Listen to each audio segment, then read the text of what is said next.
Bura gel. Hara kaçsın? Bura gel Eder. Ha ziyan görünmüyor. Ada hara kaçırsan? Kaçma. Ne var aynısı? Kaçma deyirəm deyə. Gözləm dəqiqə söz deyirəm. Ha. Yox qaçırsan, xəyanət edirsən mənə. Az ne xəyanət? Qaça xəyanət elirlər adama. Kim var Heç burada? mən diyanan yerdə sənə xəyanət eləmirəm. Bəs yox qaçırsan? Düşmüsən dalımca qaçıram da. Elə bil hiç ofise girik. Ne olur? Kino? Ha kino. Bir dəfə nə olsun? Ər-arvad oturaq baş-başa romantik kinoya baxaq da. Hə? Niyə olmayıb bizdə bu? Baxaq da, niyə baxmırıq? Baxmamışıq nesə. Az sən gözündən gəlsin. Keçən ay bax belə. Bər-bər oturub 7 oğuz istərimə baxdıq, baxmadıq.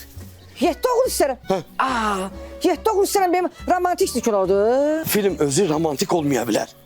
Amma adı romantikdir da 7 oğuz deyirəm. Hə, bildim sözü hara vurursan. Amma mümkündür. Nə qədər sənin qardaşın gibi bizdə qalacaq ya. Hə. Oğuz ad yoxdur. Özə mənə bax, davay gedirik təzə televizor almağa. Özə bir sansınlar. Alsın. YouTube'a girəndən gedək. Az başın xarabdır sənin. Birdən çaşarsan əlin dəyər başqa kanala. Aa, da bir dəqiqə deyən gedək alaq. Başqa söhbətlər eləmək burada.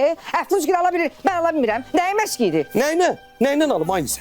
Olan qalanı qoydum köhnə traktorun üstünə. Təzə lovol aldım da. Hə, pulun yoxdur da. Əbi Adam yox. var hep pulu. Əbi yox, gedib üzüyümü satıb alaram. Ne üzüyü ya? Aa, üzüyüm anı. Nətər üzüyü? Üzüyü sənin parmağında olmaz. Üzüyüm yoxdur. Necə yox da? Mama mən verdiği üzüyü yoxdur. Bəlkə burada sal burada sal. Ayda, üzüyü yoxdur münasib. Az dalımca qaçanda saldım bəlkə. Dəli olaram mənə. Az var yerə bax, nisə?